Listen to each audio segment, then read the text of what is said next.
Buongiorno a tutti. Everyone. Good morning for our foreign colleagues.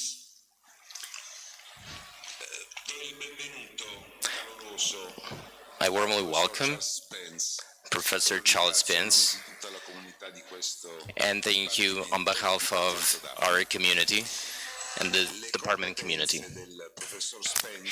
His skills ranging from psychology, applied psychology, to consumer psychology, and sensorial marketing, and sensorial perception make a scientist of him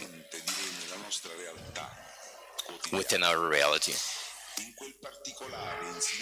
More specifically, in the context designed as the crisis of science.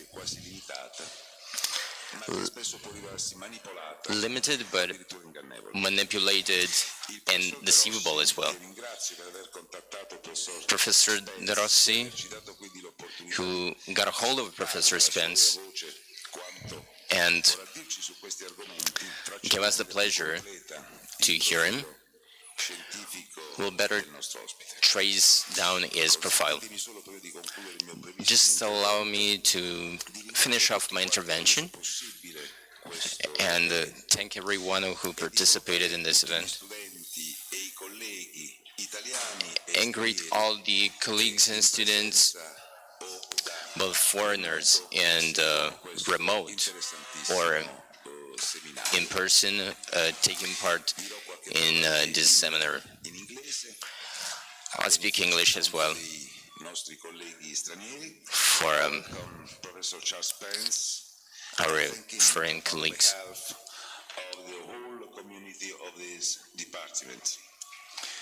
Professor Spence's skills, which range from applied cognitive psychology to consumer psychology to sensory marketing and multisensory perception, make him a very eclectic scientist, but also a scientist deeply immersed in our daily reality, in that particular and insidious context that we could define as the crisis of choice.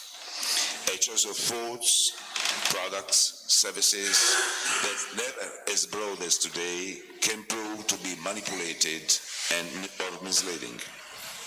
Professor De Rossi, whom I thank for having contacted Professor Spence and given us this opportunity to listen to him, will outline the scientific profile of our guest in a more detailed way.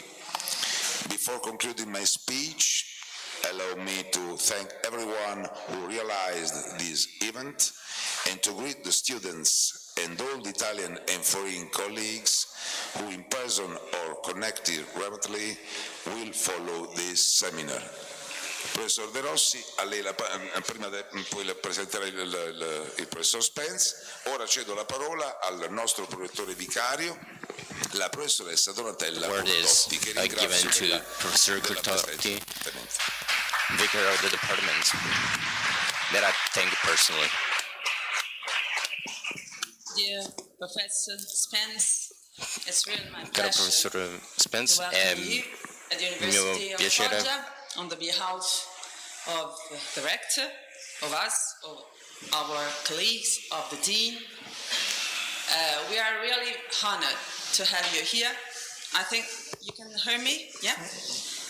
And I think it is really useful for us to hear your studies, your researches from your voice, because there is, I think, an interdisciplinary interest in your studies. I am a criminalistics, okay? I'm a panelist. And just for an example, I use the table, the food, to make negotiations out of the court. Usually, when we are in trouble for penal or civil affairs, sometimes it is useful to meet all the parties around a table, and the food, a wine, a good food can help in our negotiation. So I'm a witness of these. I'm a witness, and all of us, I think, are, how our different senses can be useful to perceive the world around us. And I want to thank you also, because today, for this department and for the university, is a very important day, because we celebrate our 25th anniversary. So thanks a lot to you, thanks a lot to the University of Oxford, and I hope and I'm sure that this day will be the beginning of new ideas and new projects between us. Thank you.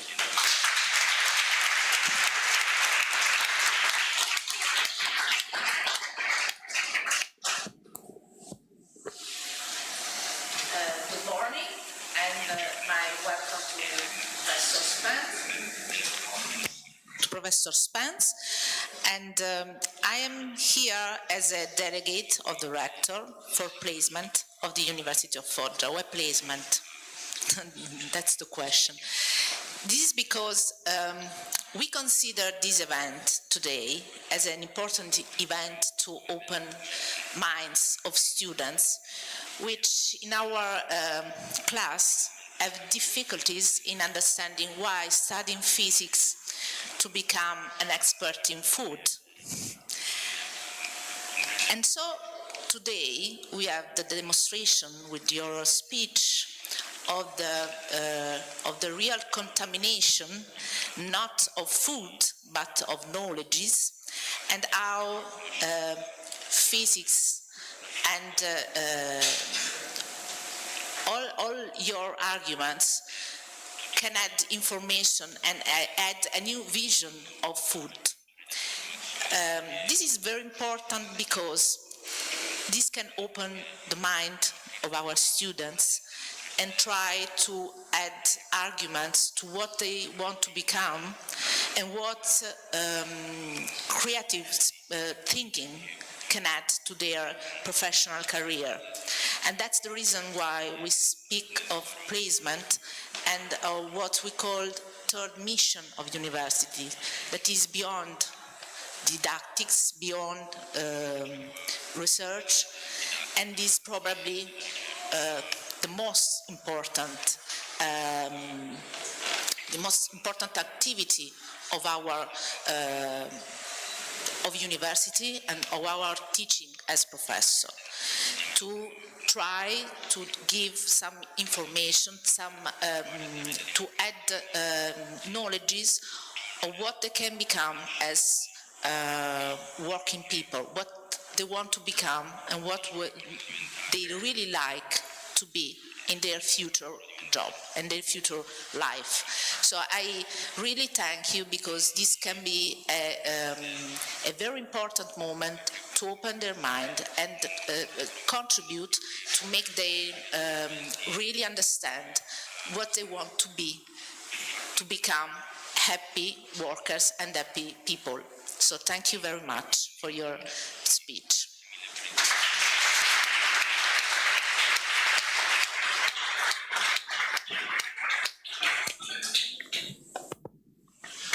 Good morning, everyone. My role today is to try to attempt to summarize the scientific contribution of Professor Charles Spence. Professor Spence is a leading figure in experimental psychology and multisensory perception. He is the lead of the cross-modal research lab, and his pioneering study focuses on the capability to connect our senses, the sight, touch, taste, smell, and how these can dynamically interact to modify how we perceive the world, especially for dining room or for food perception. Just a couple of examples.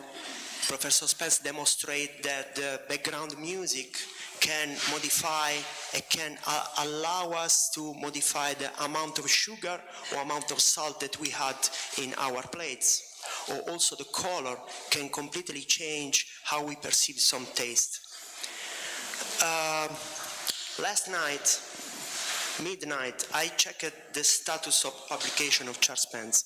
I saw more than 950 publications, and I think considering that probably Professor Spence was unable to writing and publishing when he was infant, between 0 to 12 months, probably I estimated more than 50 papers per year. So this means that one of your years is equal to my 15 years of publication.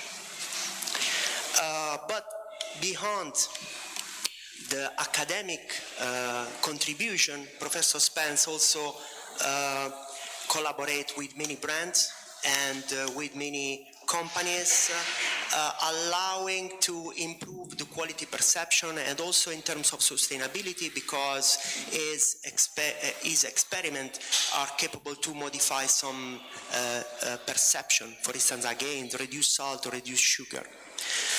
So finally, please join me to extending my warmly welcome to Professor Charles Spence.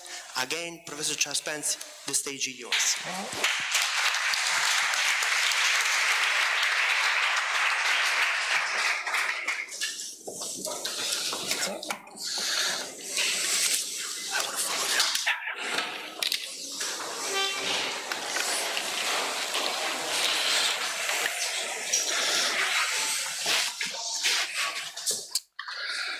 So many thanks for the warm welcome and the kind words.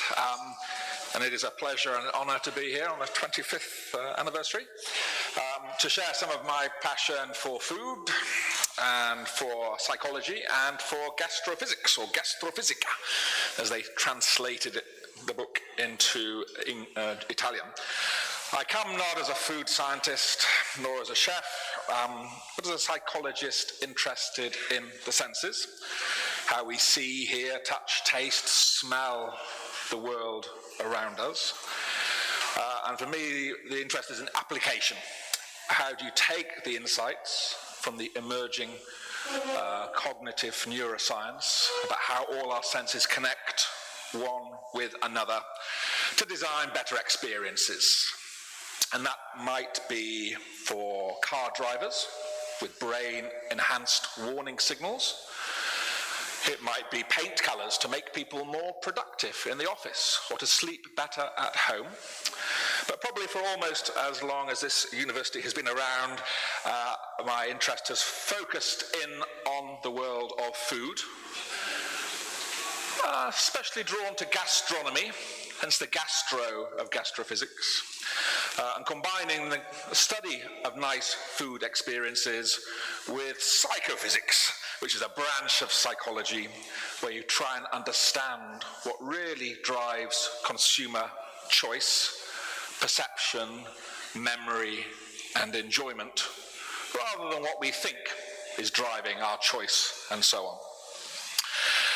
And over the next hour or so, I want to give you some examples of the work that we have done over that last 20 to 25 years, working, luckily for me, with chefs from world's best chefs, world's best mixologists, baristas, perfumiers, chocolatiers, having fun around the science and the senses, and designing more stimulating, more enjoyable, maybe healthier food experiences, through to work with the food companies, supermarkets, and many of the world's largest food and beverage brands.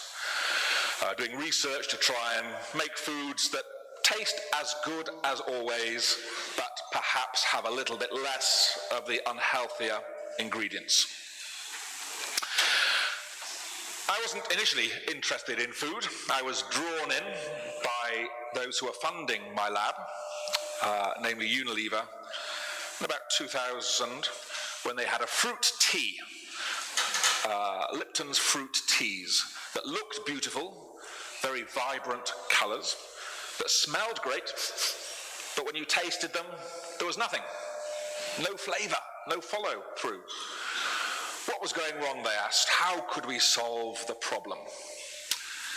In this case, the answer was to add sugar. Not what they wanted to hear, but this got me interested in the power of sight, of visual dominance. Is that a little bit? How simply by changing the colour of a drink, you could change the taste experience for consumers. And perhaps make drinks taste sweeter, not by adding more sugar, but simply by adding a little more colouring. Something's not quite right, is it? It's okay? Okay.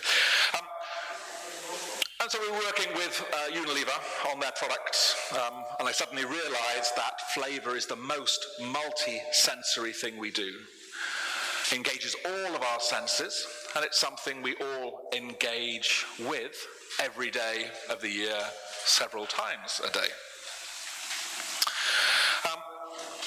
And while working with the food industry, I got to meet a chef, Heston Blumenthal, who's a 3 Michelin star chef, the owner of the Fat Duck restaurant, very close to Oxford. And he had a problem. And this took me on a whole journey into the world of gastronomy and nice food experiences. And the reason was this: the faces that are being pulled by the characters you see on screen. We have some Asian consumers eating some soft bread with something brown on top, which looks to me a bit like Nutella, chocolatey, sweet, hazelnutty spread. But their faces tell you that they're not enjoying whatever is on the bread. And maybe some of you know, they are pulling what is known as the Marmite face. Marmite, a very savoury, meaty spread. So here we have consumers who thought they were going to taste something sweet, who actually taste something very savoury. It is not what they expect. And that disconfirmation of expectation means they really don't enjoy it there, nor will they enjoy it thereafter. But it's like a slight sound. Oh. And it was exactly this face, the Marmite face, which is something that's very negatively valenced. Because if I stick something in my mouth, eating is a very dangerous thing to do. Incorporating something into my body that may poison me. I don't want to be wrong about what goes in here. And this disconfirmation of expectation is negatively valenced, and you really do not enjoy the food. And it was this face precisely that the diners in the soon-to-be world's best restaurant, the Fat Duck in Bray, pulled when they were served this dish.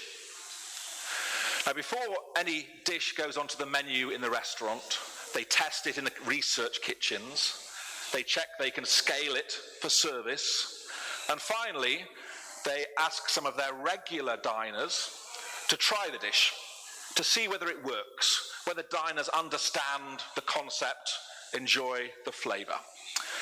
So here we have diners in the world's best restaurant served this dish by a chef who thinks it's got a wonderful flavour, and his diners pull the Marmite face. They think it's horrible. They think it's too salty. So what's gone wrong? how can the world's best chef get it so wrong? The answer is that when any of us see this dish, within 1/100th of a second, all of our brains predict what the flavor is, what the food is. We all think probably a strawberry ice cream, sweet, maybe calorific, not so good for us, but we like the taste. But in this case, that prediction is wrong, because this is actually a historic, savory ice cream. It might be smoked salmon flavor or frozen crab bisque flavored ice cream. The color is natural, perfectly natural. Smoked salmon has that pink color. It's just not what diners expect. And so the problem here was that the chef knew this was a historic savory ice, but he hadn't yet thought of the name for the dish. His diners see this, think strawberry, pull the Marmite face, and do not enjoy it. And it was at this moment that the world's top chef figured out he needed to talk more to psychologists, other disciplines, to understand what was going on in the mind of his diners. And it's this dish for me, and I think for him, and for a growing number of other young chefs and food producers, that makes you think the pleasures of the table reside mainly in the mind, not in your mouth. We all think we taste in here, but really it's up here that the sight of food, the smell of food, the taste, the texture come together with temperature, with our mood, with emotions, with storytelling to determine what we think we are tasting. And then our brain projects that back into the mouth. And that's where I come in as a psychologist interested in the senses in the mind. In this case, what was the answer? The chef worked with psychologists at the University of Sussex in England, and they served panelists this ice cream. To one group, they said nothing, just taste this pink ice cream. To another group, they said this is a historic savory ice. And to a third group, they said this is food 394, which sounds like space food or something. Those who were given the label historic savory ice thought the dish tasted perfect. They liked it then, they were more likely to consume it thereafter. Those who were given no label thought it was too salty, did not like it then, did not like it later. So if you only focus on the food, the flavor, the ingredients, and the preparation, you can never really predict what your consumers, your guests, the friends and family you cook for will think about what you have made for them, if the pleasures of the table really are in the mind, not the mouth. And so I think this is why it calls for a whole new science of gastrophysics, gastrophysica, to shift from 3 decades of science in the kitchen, the science of spumes and foams and rotovapes and anti-griddles, the science of gelling agents and gums and other novel ingredients, to think about the science of the dining room, the science of the person who eats whatever food we create. And only by understanding that will we be able to design the new, healthier, more sustainable, more enjoyable food products of the future. This is a very interesting dish to me. It's the one I start the gastrophysics book with. But sometimes when one talks about what the star chefs are doing, it can seem esoteric. It can seem exclusive. Most definitely expensive. Most of us will never get the chance to eat at that restaurant. So who cares what they do, what their problems are? But my feeling after 20 years working with some chefs is that they can take the insights of science, the best of the chefs, and turn it into delicious dishes very rapidly. And the best of what happens at the world's leading restaurants will make its way to the high street, to the supermarket, and to the home kitchen in a few years. Just as the Formula One racing cars of today will generate new safety features that appear in the cars that we buy and drive 2 decades later. And as an example, The dish I just showed you is all about the power of colour to set expectations and of naming, the power of naming a dish. That from a high-end restaurant, but this is my everyday example of a sustainable, healthy, nutritious fish we should all be eating more of if we eat fish, called Patagonian toothfish. It's been on restaurant menus around the world for decades, but no one ever ordered it. If I show you the picture, you probably won't be tempted either. No, I'll have the burger or the steak or something else. But when somebody renamed that healthy, sustainable, nutritious food as Chilean sea bass, suddenly it sounds oh so much more delicious, and documented sales of this fish in bars, restaurants, cafes around the UK, North America and Australia increased by 1,200%. So for me, the first thing when we think about changing the foods that we eat in the future is to think about how we describe them. Not just what they are, because it's by describing most appropriately, maybe it's called manipulation, I might call it enhancement, that we can nudge people to make healthier, more sustainable choices for the foods that we develop. Well, this you probably won't be able to see, but it's another example of the power of naming, and this from cafeterias in Stanford University and across the States. Real data of real sales of real vegetables in student cafeterias. We should all be eating more vegetables. How to do it, how to nudge people. And the idea here is just to change the description you give.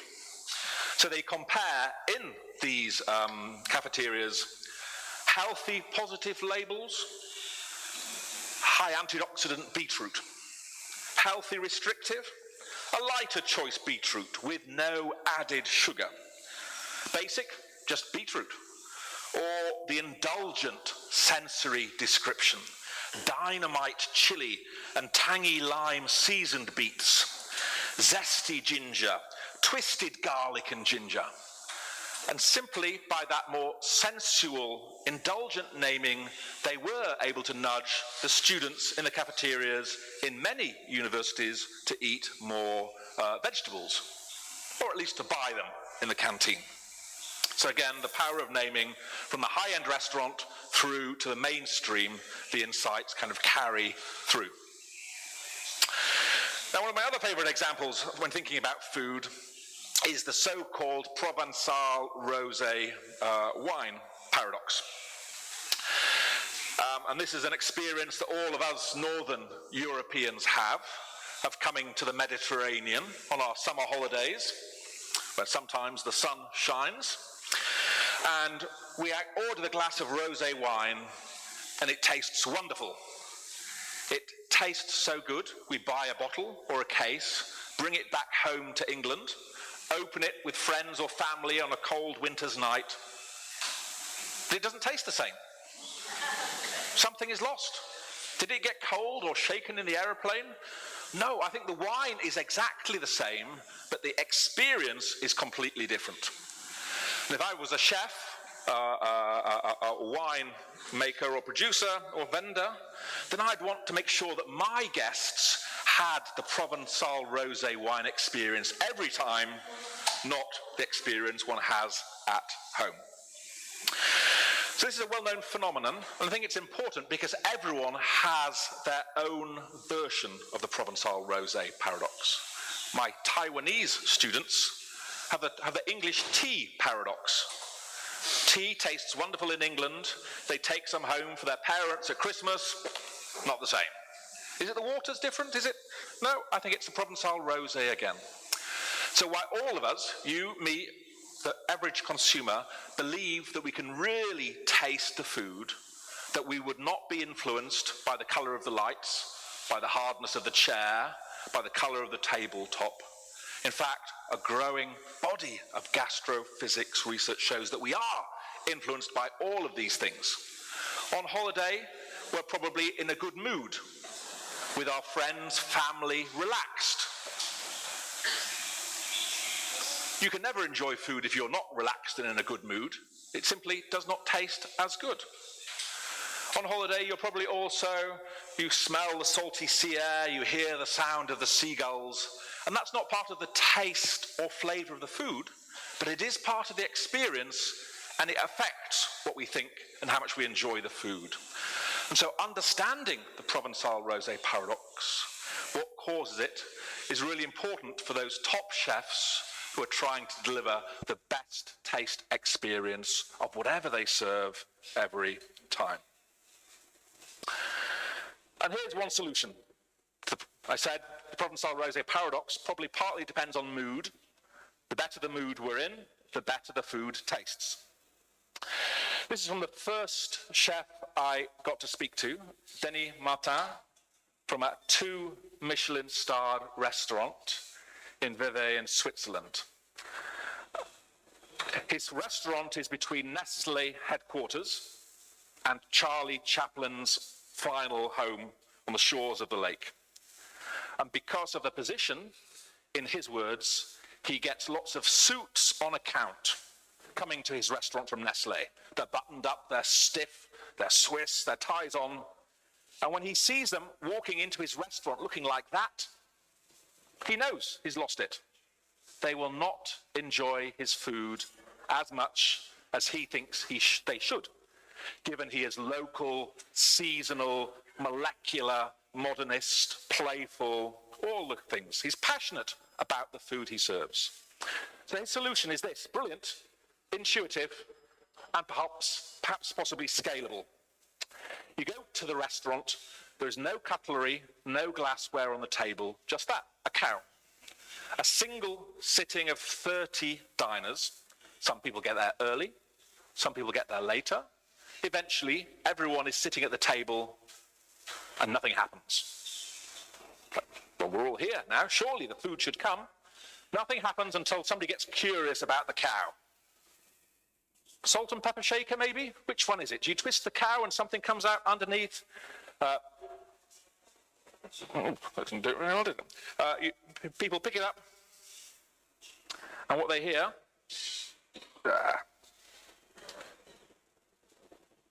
we lost our sound.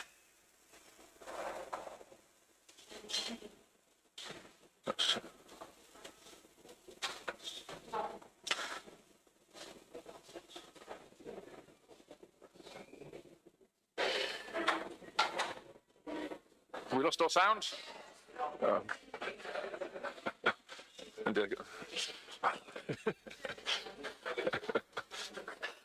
so you at the front heard it. You hear the sound of a mooing cow.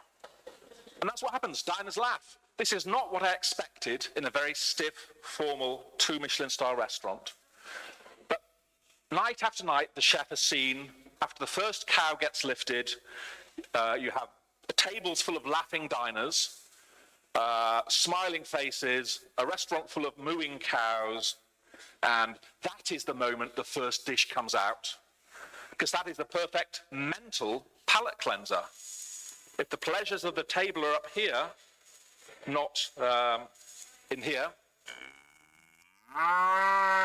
There we go, we got it. Thank you. Brilliant, intuitive, and I really do believe that makes the food taste better. It relaxes the diner. And I want to know, how could you scale that? Maybe at Christmas time, when you pull the Christmas cracker and you get a cheesy joke inside. Is that kind of a mental palate cleanser? Puts people in a better mood, and hence the Christmas meal tastes better? I think perhaps so. And then one other of my favorite examples around noise. Aeroplanes. This is the sound of an aeroplane engine from inside. Normally 80 to 85 decibels of background noise. And the strange thing about aeroplanes and aeroplane food is that there is a quarter of all diners who order tomato juice or Bloody Marys up there, and they never, ever order tomato juice on the ground. If you like tomato juice, you like it, don't you? It doesn't matter where you're up there or down here, but no, a quarter of all flyers only order tomato juice up there, never on the ground. Why? Maybe it's the cabin air pressure, maybe it's the dry air. But no, it's this, it's the sound of the engine. And in 2014, we predicted that engine noise is a kind of sonic seasoning that enhances the fifth taste of umami, but suppresses your ability to taste sweet and salt. Hence why aeroplane meals need 20 to 30% more sugar and salt to get the same taste up there. And researchers in Cornell the following year from our prediction demonstrated if you play aeroplane noise, tomato juice tastes better. It enhances umami. And Bloody Marys have umami from the tomatoes, umami from the Worcestershire sauce.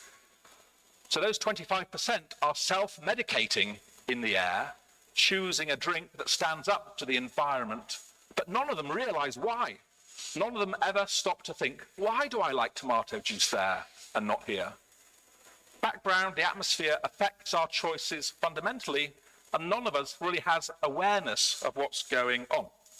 And that's where the power of the science, I think, comes to play a part. Aeroplanes are clearly very noisy, but restaurants too. Not sure about in Foggia, but certainly in Oxford, especially in New York, restaurants are getting noisier and noisier. There are many articles now, this from the Wall Street Journal, pass me the salt and a megaphone. Restaurants where the noise level is over 100 decibels. So loud, I'm sure it's suppressing your ability to taste the food. So loud, it's damaging the hearing of anybody who works there. Really bad design. But maybe this is what happens if you focus only on the food and drink, and you don't think about the atmosphere and what it's doing to your consumers. The Wall Street Journal's recommendation was when you go out to eat in New York, take these, take some earplugs. And that way, perhaps you can enjoy your meal in peace. But that doesn't seem to me like a very good kind of design approach that is currently being forced on many of us in restaurants. And it was really, for me, sound that got me interested in food. And really this question here from an article in the top science journal called Science: why is a soggy potato chip unappetizing? None of us like a soggy potato chip. But it's got the salt, it's got the fat, it's got the flavorings, it's got the sweeteners, it's got everything. All it doesn't have is the sound of the crunch. But there is no nutritional value in noise. So why are all of our snack foods crispy, crunchy, crackly? They have snap, they have crackle, they have pop. Why? That's kind of an intriguing question, and one that we worked on in this, probably the single experiment that got me completely into the world of food. The sonic chip.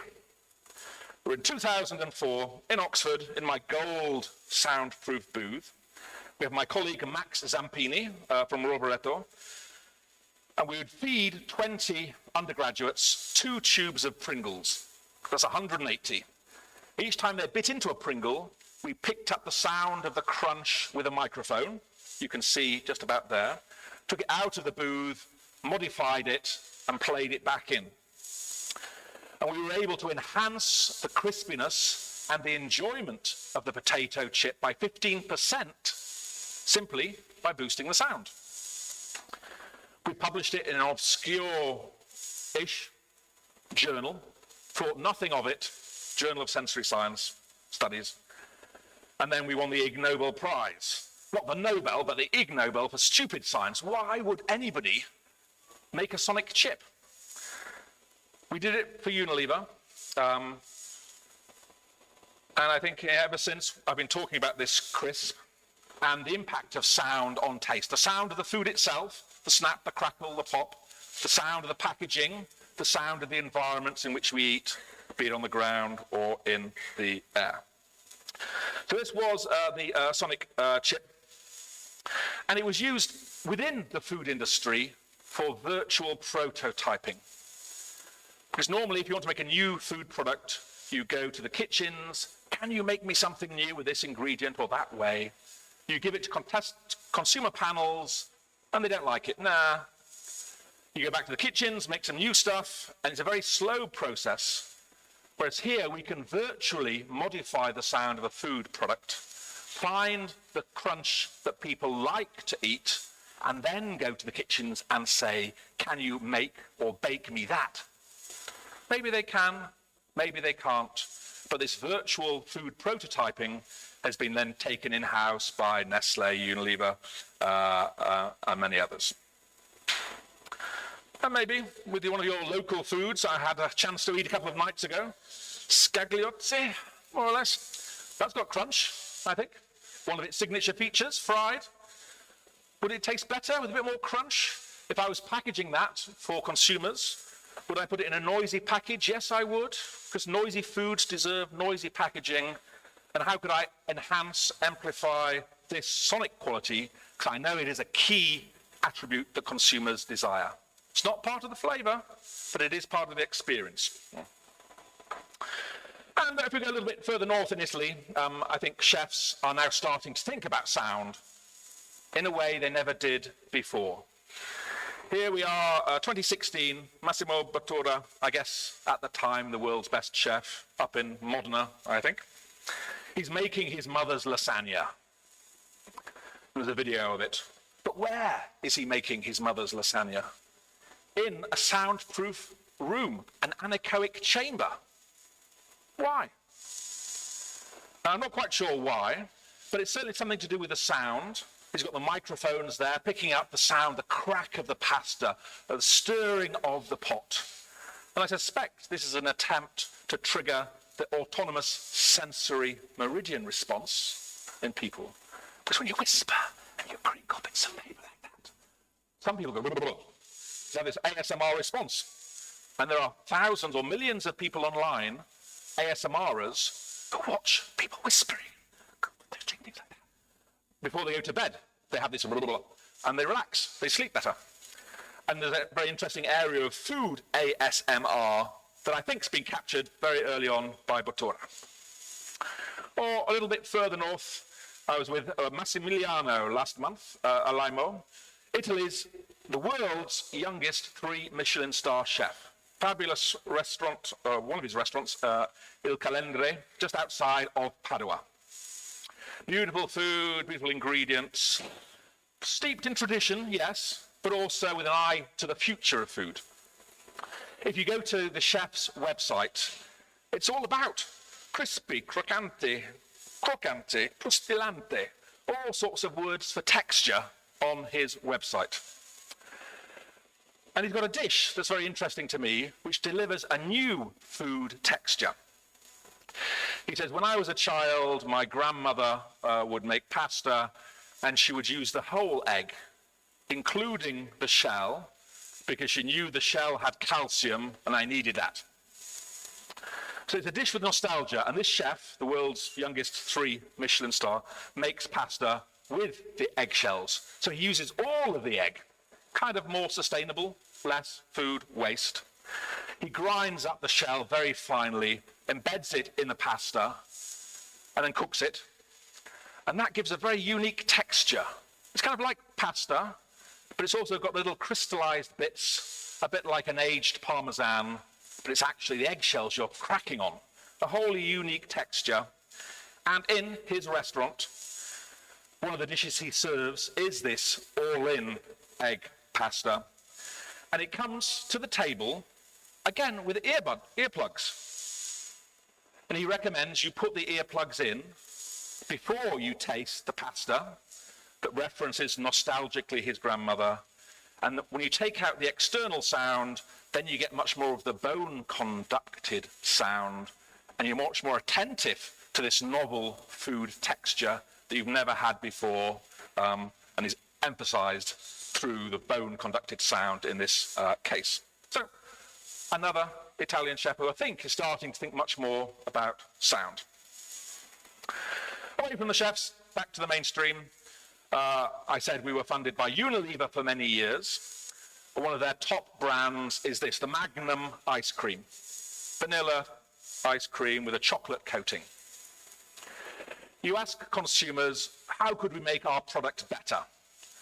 And they tell you, could you make it so that the chocolate doesn't break and fall off and stain my shirt? That would be perfect. You go to the kitchens, you can make chocolate that does not fracture on the ice cream. You test it on consumers, and they say, nah, don't like it. This is what you wanted. We gave it to you. The problem is, chocolate that doesn't crack doesn't make the cracking sound. And that's a key part of the experience. And if you ever see a Magnum's advertised on television, they will emphasize the sound, the crack of the chocolate. It's a really important part of the experience. But it's problematic when you start selling Magnums in a tub. Now there is no chocolate casing. We've lost the sound as a key part of the consumer enjoyment of this top brand. And so the solution, I think, a nice example of product packaging convergence is shown on the left. And that gold button says, press to crack. If you press the side of the packaging, it will then crack the chocolate on the top of the ice cream, and you've managed to recover the key sound even through product innovation. That ice cream, I think, sounds important. And probably one of these ideas are relatively new. Pot at work. Listen to it perk. Look at the coffee as it gets darker and stronger. Smell the honest coffee smell. Smell it. But will this cup of coffee taste as good as it smells? You bet it will, because it's Maxwell House, the coffee that tastes as good as it smells every time. Maxwell House coffee tastes as good. So where are we? 1950s, thereabouts, 1940s, an early advert for coffee. Multisensory in its way. Listen to the coffee, bloop, bloop, bloop. Look at the coffee, smell the coffee, taste the coffee, all the senses indexed decades ago by an intuitive marketeer. Roll the clocks forward. How important really is sound to coffee? We've been doing a lot of work with the coffee machine manufacturers. Because every time you get a cup of coffee, a nice cup of Italian coffee, should we say, you probably hear something like this.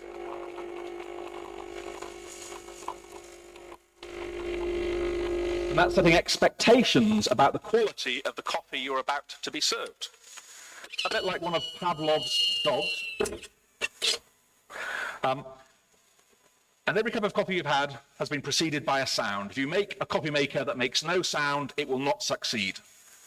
So it's setting expectations subliminally about the consumer. So in the lab in Oxford, the sorts of experiments we do are like this. We have 2 Nespresso machines. It will serve the same coffee every time, but we manipulate one of the machines so that the sound of making is different, slightly harsher. And then we serve it to 200 consumers. Say, how much do you like the coffee? How bitter does it taste? Always the same capsule. All that there is the sound. A bit of a harsher sound there.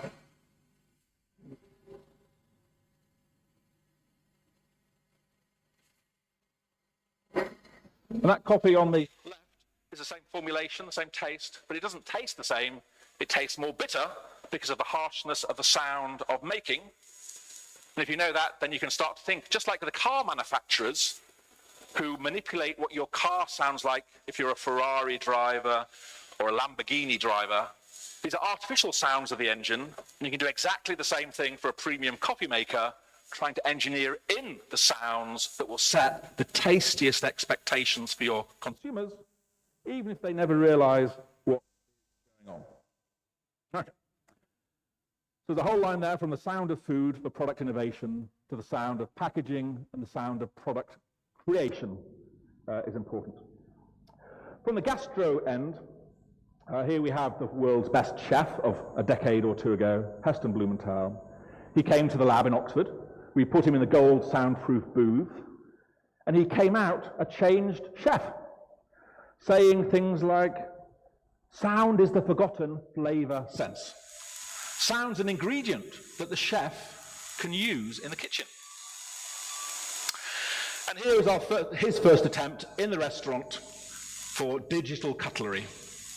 After 18 courses, away goes the knife and fork, out come the headphones and microphone, and you can enhance the taste of whatever sauce that carrot has been dipped in by boosting the sound in the way of the sonic chip. This was on the menu for 2 months and then disappeared. Why?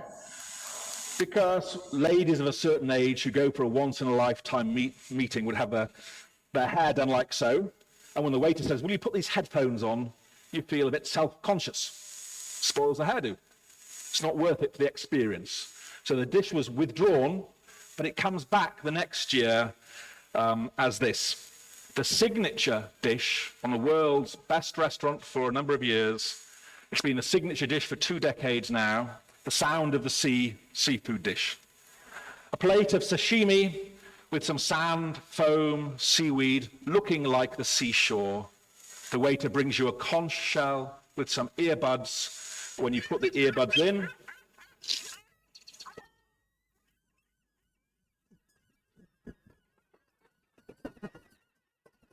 you hear the sounds of the seagulls, the waves crashing on the beach. Not sure it's quite the sounds of Trani, but probably not so far off. Here, this restaurant is as far from the sea as you can get in the UK. But it's an amazing dish. It makes many diners cry, journalists and regular consumers. And if I ask you, when was the last time you cried over seafood? Never, I guess is the answer.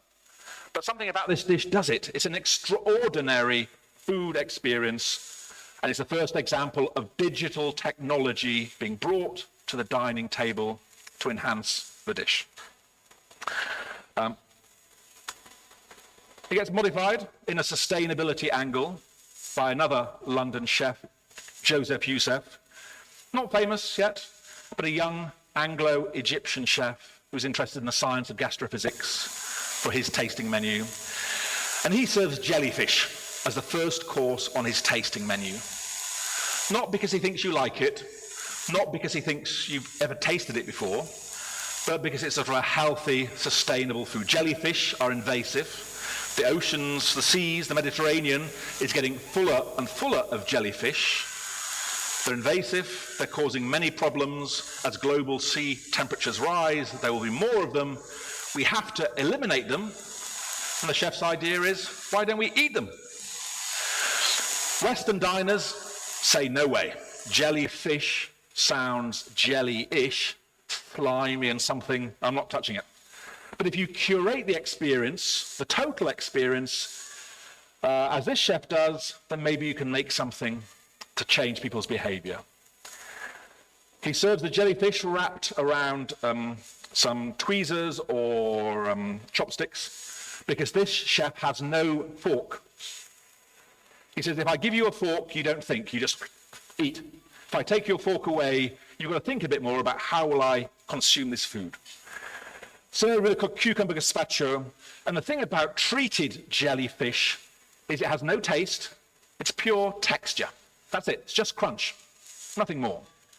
It comes to the table with a projection mapping of the sea where the jellyfish might have been floating, and with a soundscape. See if we can get it.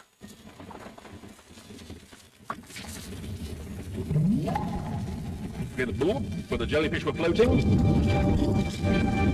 Diners listen to this in the restaurant. We can get a periodic crunch.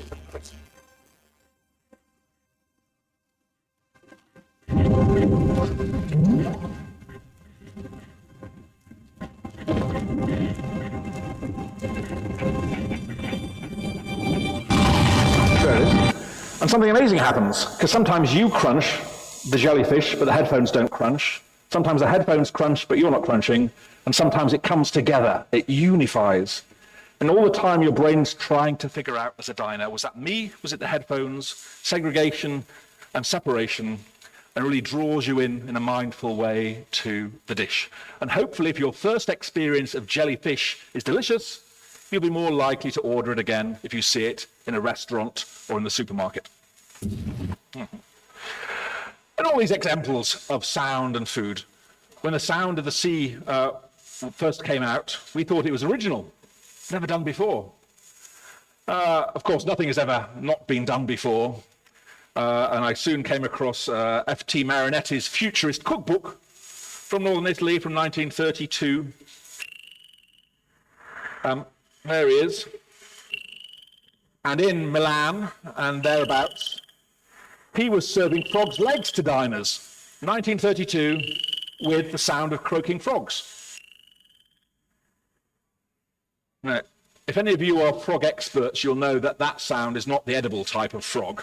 But you get the idea. So this is an old idea in a way, but I think what's changed is Marinetti was trying to discombobulate, to confuse, to disturb diners. Whereas now it's the world's best chefs delivering beautiful things on the plate who are trying to enhance the experience by thinking about what's going on off the plate. But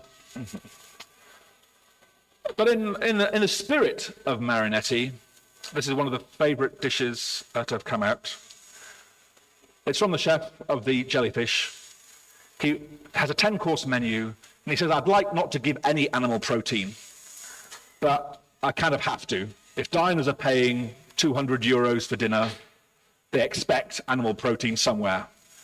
So he only serves one course of animal protein, but he always wants to make the diners think before they eat it. Here it is. But before the dish comes to the table, the chef comes out and says, this is the Picasso dish. Before I serve you your dinner, I've got to go to the kitchen and catch it. And then in the restaurant,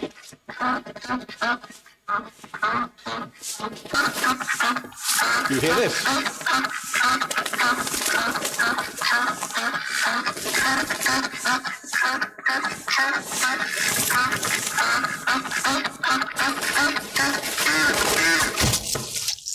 And out comes your duck. And diners do exactly that. It's a bit squeamish. I'm not sure that's quite what I want. I don't mind hearing seawater and sea life, but furry things, no way. But the chef's point is, if you don't want to know where your animal came from, what happened to it, why are you eating it? The dish is then brought to the table. It's got some duck, some microgreens, and some beetroot stenciling. And then he asks the diners, can you see what's in the plate?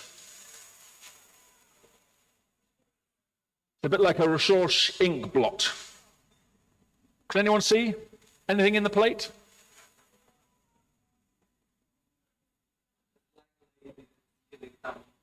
A what? You should come and see me later. Let me try putting it the two sides. Any easier? It's like a Gestalt principle of emergence. Anyone? Picasso, yes. It's Picasso's bald head, his beady eyes, his nose. At the beginning of service, only 4 out of 100 diners can see Picasso. After a few minutes, 96 out of 100 can see, and you hear the aesthetic aha. So for me, this is a nice example that combines the gastro-porn. Once you've seen Picasso, you can never unsee him. It's so obvious. But until you've seen him, you can't. Yeah. With the sonic backdrop that maybe nudges you towards something else. Okay. And one of the other things that Marinetti was famous for was the tactile dinner party. We would suggest you'd go and you'd get rid of knife, fork, and spoon, and you'd burrow your face in the plate, and you would rub your neighbor's clothing, their pajamas, made of velvet, satin, silk. And you'd try and find the syntactilismo, the match between the taste of the food with your mouth and the texture of your neighbor's clothing.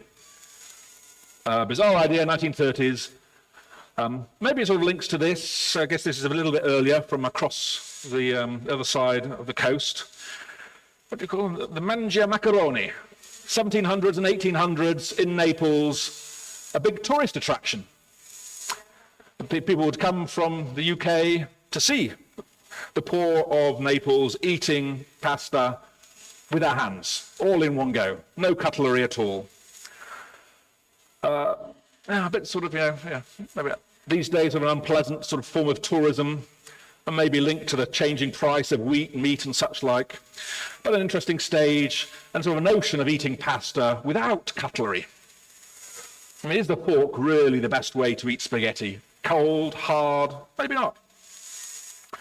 And we've been working with chefs, with restaurants, with cutlery producers to answer that question. What is the best way to ingest your food? Here from a Scottish hotel restaurant, serving a salmon dish, I think. 150 people at a conference, half the diners eat with light cutlery. The other half of the tables have heavy knife and fork. Same people, same day, in the same place. Simply by changing the weight of the cutlery, you can increase on the right significantly how much people are willing to pay for the food and how artistic they think it is, simply by weight in the hands. Everyone studies the food, but no one studies the cutlery. But everything we eat comes to our mouth by knife, fork, or spoon. It's all mediated, but no one studies it. Here we find heavy cutlery works. Here from another intervention at home in Oxford with a Franco-Colombian chef who went to the market and bought some hares. He then asked the butcher for the pelts of the animals that we were eating, brought them home and put my wife's silver service, wrapped it in the hair of the hare. Anyone who was there that evening for our hare stew remembers it. You can smell the animal you're eating, you can feel it. The skin pelt warms up in your hand. A shocking experience, but one that makes you think differently about cutlery. What could it do? Why do we eat with the way we do currently? And if you take those two ideas, heavy cutlery makes food taste better, textured cutlery is interesting, you get to this. The world's top restaurant from Heston Blumenthal, the dessert, called Counting Sheep or Going to Sleep, comes with a spoon. And you can all figure out how much effort it would take to lift that spoon just from the sight. But in fact, there are lead weights hidden inside the spoon. So when you pick it up, it's really heavy, because heavier than you expect makes food taste better. The furry texture probably does something to the taste.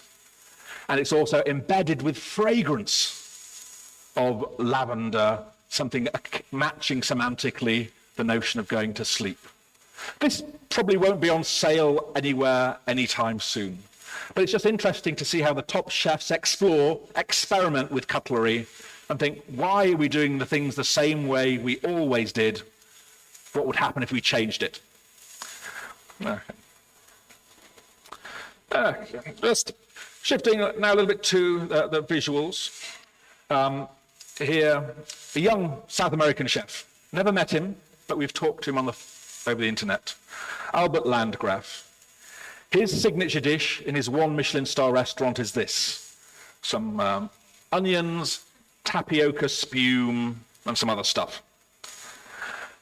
And this is the dish he's known for on the internet around the world. We ask him, why do you plate that dish looking like that? He said, I don't know, I sort of thought about it, I played with it, it just feels right. Does it always go out from the kitchen like that? Yes, it does. But is that the right way to go? Does that lead to the best expectations for diners? That's our question. So with the chef's permission, we take his dish, put it on the internet, and spin it. And then we invite people like you. We'll give you 6 cents to imagine yourself going to the chef's restaurant. How would you like the dish to be served to you? There's no right answers, no wrong answers. But if we wait an hour or so, we'll get 200 responses. 200 people saying, this is how I want that dish plated. Each dot in the rose diagram is a preferred orientation. Wait a day, we've got 2,000 people who've given their opinion about the best way to plate this food. In this case, 2,000 people said 4 minutes past 12 was the best orientation. The chef does it at 12 o'clock. The chef did not need the science in this case, but it's the idea that a chef can create a dish one day and get results back the next day for a matter of $10 about their creative intuitions about plating. A kind of a useful tool for the chef. Doesn't constrain their creativity, but maybe enhances it. And what you do on the plate, you can do on the package as well. This was not done for Barilla, but was done on Barilla products. Here's their pasta. We've got the campanelle oriented as such. We can simply strip the pasta from their packaging, then spin the pasta on their packaging and ask people which orientation would look best and which package would you pay most for. And here we find in the top left that campanella pasta currently is oriented straight up, but if we ask hundreds of people, they prefer it ascending to the right, a very common preference. Will they change their packaging? I don't know. But the idea that you can optimize visual design of food on plate or food on packaging to enhance willingness to pay seems something worth investing in. Okay, I shall leave that one. And this then maybe gets us to this, which was launched at Euro Cucina in Milan in 2017. The world's first plate that enhance the taste of the food. We have lots of research showing that black plates make food taste less sweet, pink plates make food taste sweeter, different shapes affect the taste. And here we have a plate designer who's made 3 plates specifically for different kinds of food. Blue and white on the right for seafood to enhance saltiness. The red plate at the top to enhance sweetness without sugar.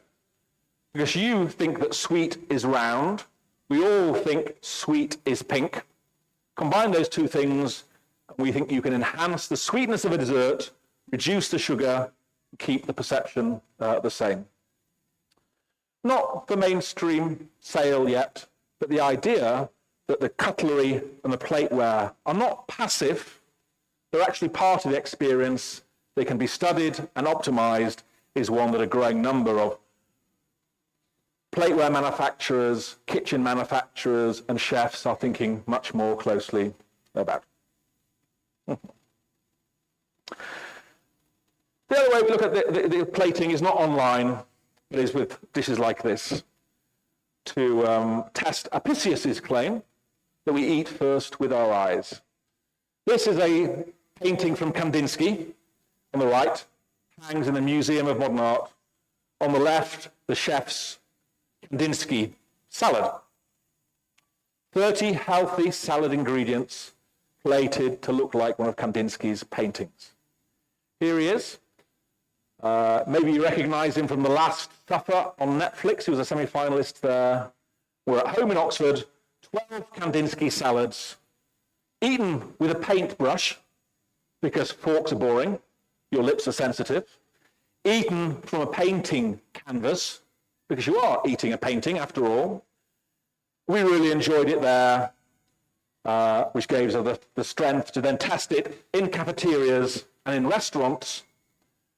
Here on the left, Kandinsky-inspired salad. Same ingredients on the right, tossed salad. And you can see the doubling in how much people are willing to pay in the cafeteria for exactly the same food, simply as a result of the plating. There's a cost attached to plating beautifully, but if it makes that much difference, maybe it's a cost worth absorbing.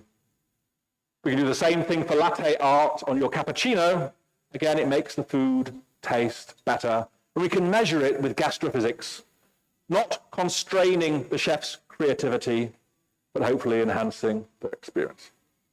And that Kandinsky salad for us is both an example of gastro porn, but also thinking about how to nudge people towards healthier foods.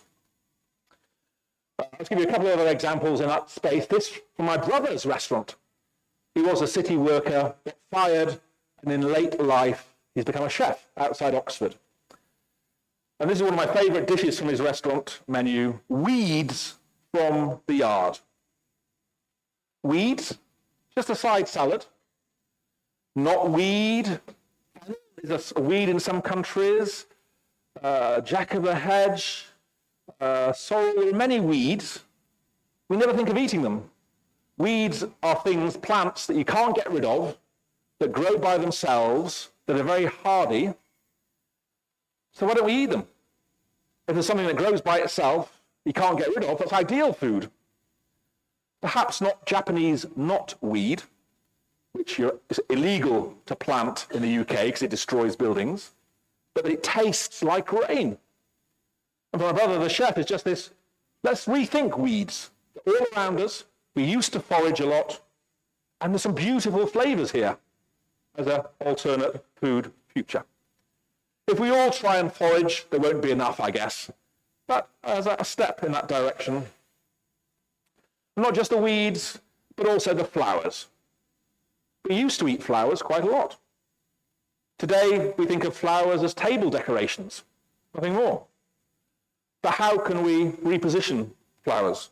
Because they have health benefits, they're antioxidants, anti-cancer, anti-diabetic, antimicrobial. And when we think about repositioning in flowers, is it best for breakfast? Do you want flowers with your cereals? Probably not. Lunch, dinner? Where should we position them? And in this paper with Herbo Rodriguez, a wine expert, we've been looking at the history of edible flowers around the world to provide insights about how to reintroduce flowers today as an alternate food. I'm not sure about the top right from Alchemist Restaurant, another of the world's best restaurants, which is cutlery that looks and feels like a tongue. The tongue is your cutlery, and it's coated with flowers, and the idea is you lick the flowers off the tongue. Sort of disgusting. Maybe that's not the way to go. But again, it's a top chef experimenting with how to reintroduce flowers as a future food. And the other one we spend a lot of time on is the insects, entomophagy. And again, not because we believe insects are the future of food, but if I can figure out how to convince you to love insects, there's no future food I can't convince you of, I think. And so we work with the philosophers, with the chef kitchens, Ben Reed, to think about why don't we like insects? When did we like insects? What's good about insects? Well, I know people like crunchy stuff. So a deep-fried cricket is a very crunchy food. That's the way to sell them, I think. I'm not sure about your, was it Sardinian kasumatsu? The maggot-infested cheese? That might be a hard sell, if it wasn't illegal to sell it these days. But there are also these nostalgic, is it nostalgic? Historic foods in our culture, and that might be a way in. And with Chef Joseph, again from London, we invited people for an 8-course meal of entomophagy with a Mexican theme, because in Mexico, insects have been part of the food culture for centuries, if not millennia, not as a main ingredient, but as something you add to a taco, say. And there are lots of tasty ingredients there. This was a really nice project to work with the GastroPhysics and the chef, because people, when they come for a Mexican meal, they're nervous. They don't want to eat insects. So for the first 2 courses, it's just food. Course number 3, there's some worm butter and regular butter on the table. You don't have to choose to eat them, but they're there in front of you. You give people a choice without any stress. Course number 4, there's some ground up insects stenciled on the plate under your food. So it's touching your food, but you're not eating it. Course number 5, the stenciling is on top. Course number 6 is a crispy cricket by your dominant hand, so it's easy to eat. And then by the time you get to dessert, you have bee vomit, honey and such like, and it's easy. People love insect-based desserts. And to have diners come out of this experience saying, I've never eaten insects before, I've just completed an 8-course meal of delicious food, I never thought insects could be so delicious. So not changing people's behavior by saying this is what you should do, this is what's sustainable, this is what's good for the planet, but through taste buds and sensorial enjoyment is sort of the way we plan here. And with these interventions, we work with chefs, with insect manufacturers, thinking about when and where are you likely to eat them. I think nobody would eat insects for breakfast. We like the same food every day.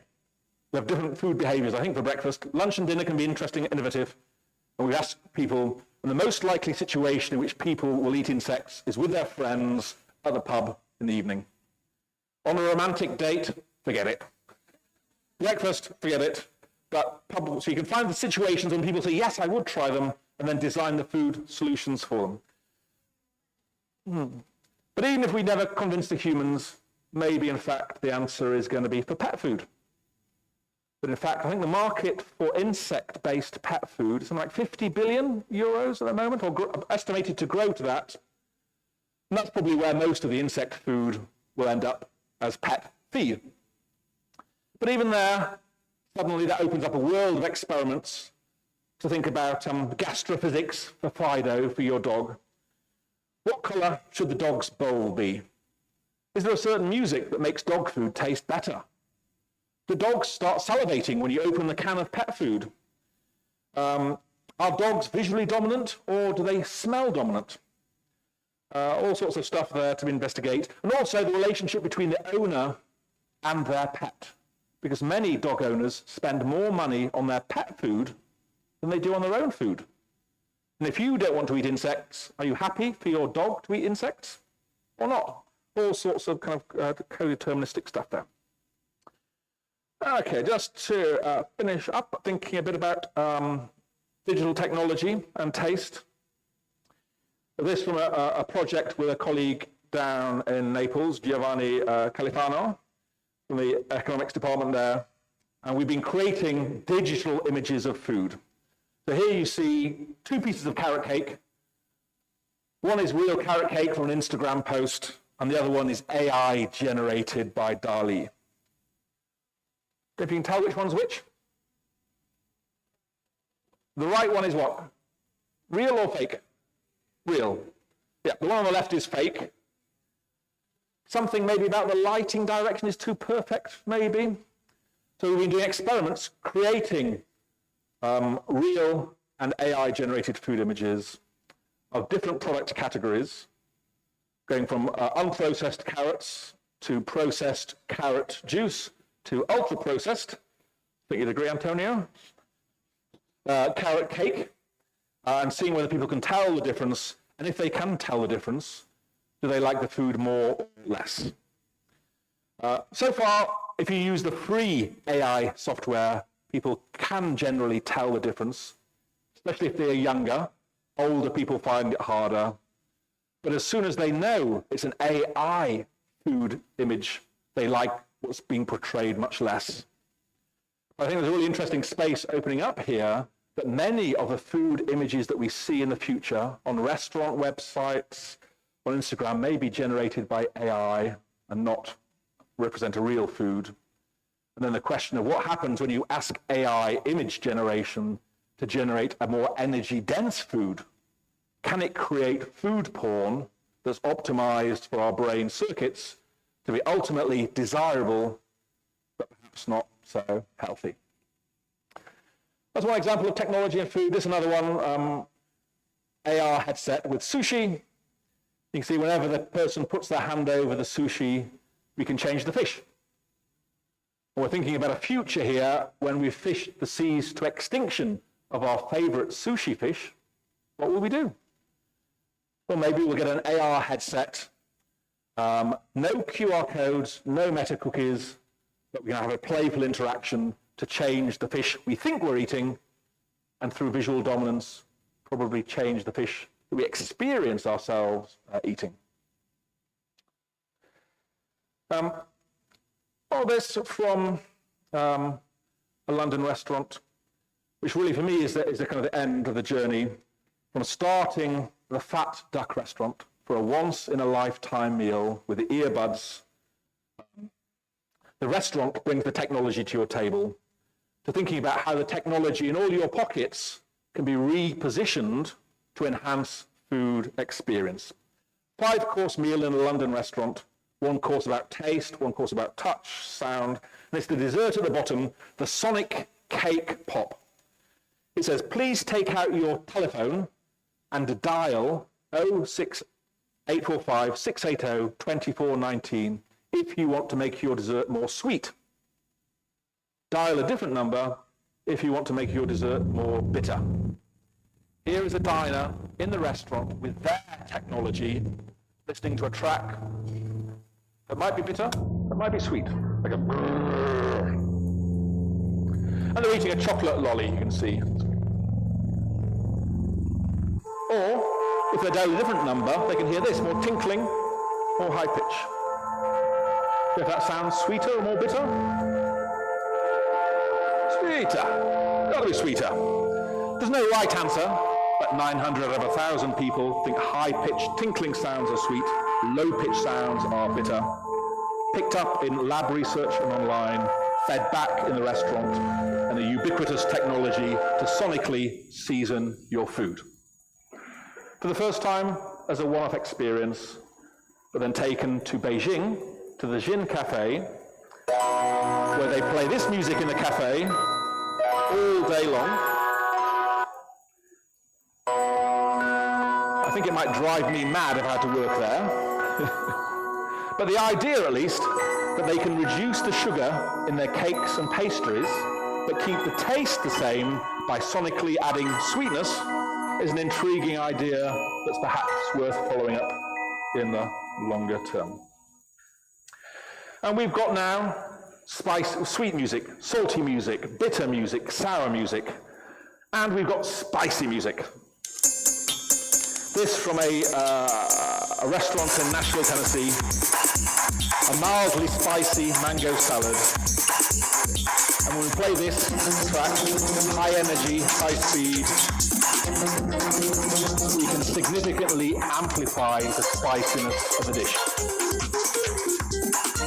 If you like spicy, that's a good thing, like me. If you don't, maybe not. But then we can systematically and specifically modify a taste. Makes me think, what can we do for your local products? And maybe there's a sonic track to pair with your own products there. Okay. And finally, just finish up a few of the recent developments. I think there is interest in Italy. Seems to be a place where a very strong tradition and food culture, and maybe in some cases that resists innovation, perhaps. England has less of a strong food culture, and hence it's easier to do some of these interventions there, I believe. I think there are Italian chefs who are becoming interested. We have been working with the Armani restaurants in New York, an event for the Italian Tourism Authority or food agency, organizing dinners with sonic seasoning in the Armani for the Italian community there, thinking about how various restaurants, food brands like Italy could take some of these insights. There are now emerging coffee shops like this in Korea, a coffee shop where the barista will speak to you about your favorite bean and roast, but when he serves the coffee, there are some headphones, and you get music designed to match the coffee you're drinking. This is mainstream. This is not 3 Michelin stars. This is mainstream independent owners who are operating here. Or last year with Barilla in the States, we worked for their new Albronzo pasta range, extra textured because of their brass die cut pasta, and worked with a composer for the White Lotus TV series, Netflix series, whatever it is, to match 6 musical tracks to 6 different pasta types and the associated pasta sauces. That consumers around the world, especially in North America, could then buy the Albronzo pasta, get the recipe recommendations, but also listen to the specially composed music for that pasta that no other pasta manufacturer has. And this is where I see what happens first in the 3 Michelin star restaurants, world's best, does percolate down to some of the world's global brands and maybe affects us all in our own home environment. 2 final things. I should mention Federico here in Milan, another young Italian chef in his restaurant called Sensorium. He's not professionally trained. He was a film director, went to university for that, then dropped out, became a chef. 11 seats just near the cathedral in Milan. And he has a dish that makes 60% of his guests cry. He didn't plan it as such. He just made his new menu, and people started breaking into tears. The dish is this, it's rice pudding. Nothing special, but people cry. And so we've been working with the chef in his restaurant in Milan. 100 diners get this dish, and we ask them, did you cry? Did you feel like crying? Or not at all.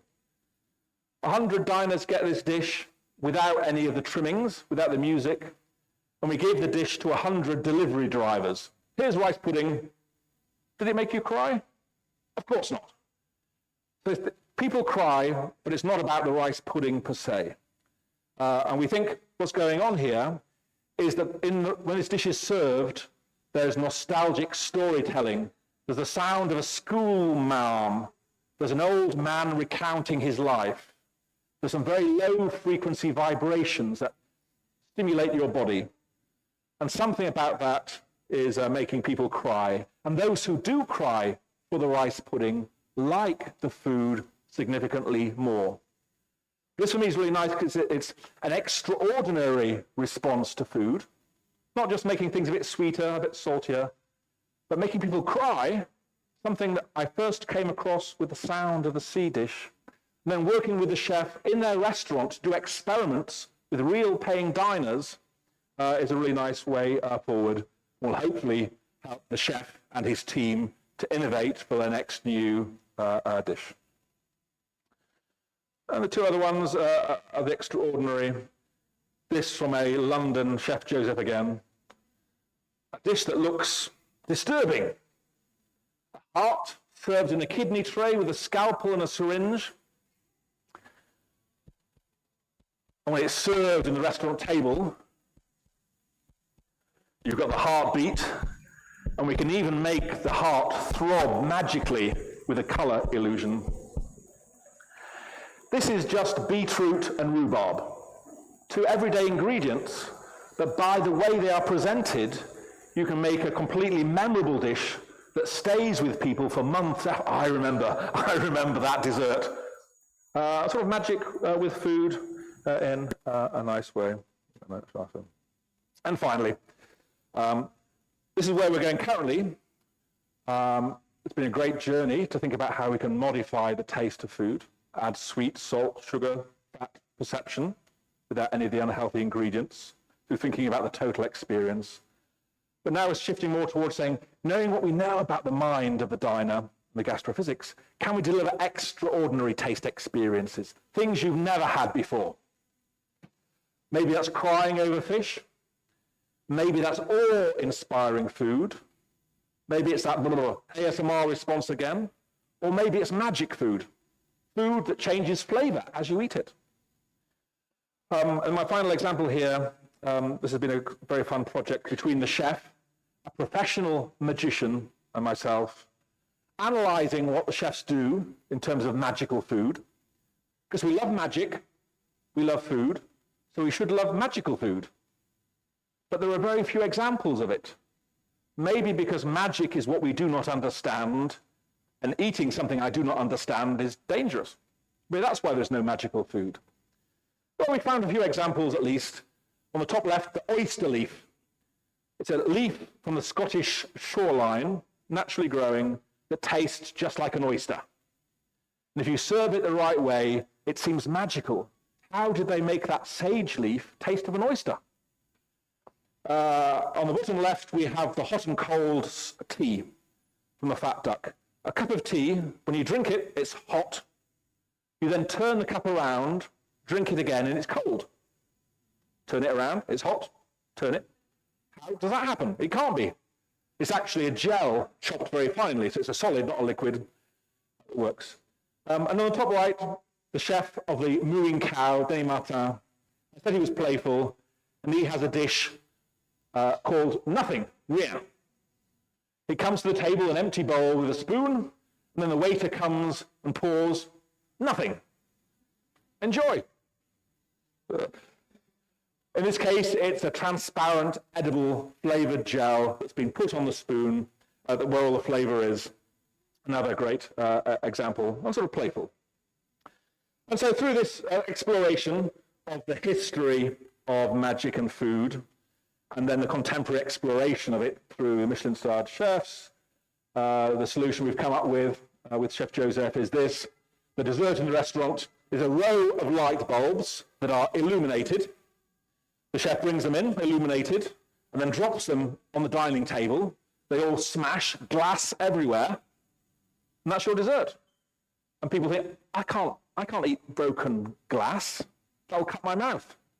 But again, it's just a traditional technique. It's just spun sugar, nothing fancy.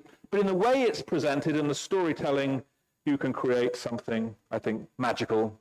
And this is an interesting design. Yes. Maybe the less said about pizza in space, the better.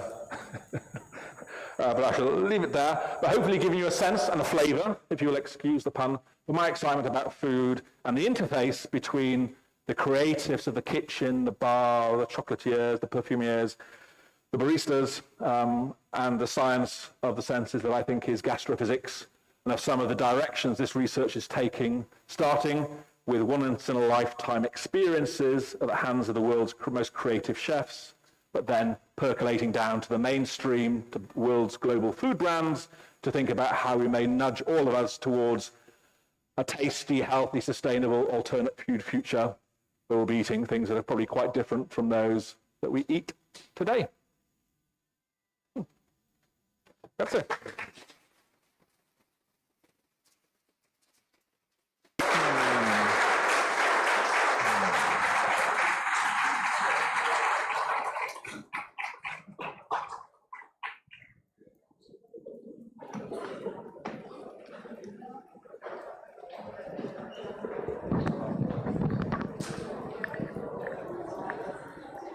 Voglio ancora ringraziare il Professor Spence again, and everyone here. Thank you, Professor Spence, for this interesting Lectio Magistralis. So, your lesson that made us understand our mainstream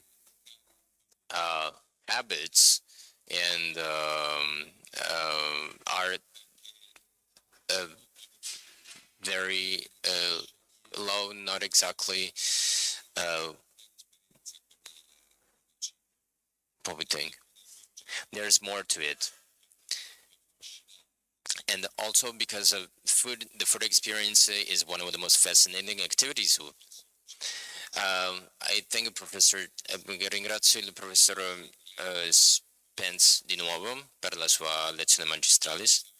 To understand that ancient Italian slogans such as tickling the palate or satisfying the palate are very reductive and don't take in account the wide range of stimuli that enrich and fill our daily experience with food and make of eating one of the amazing activities we daily make.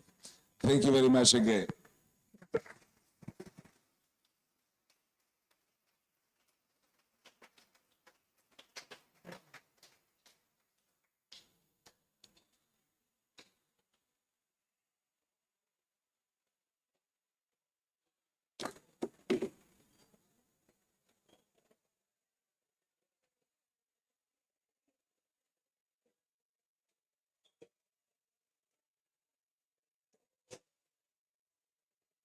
Oh, no.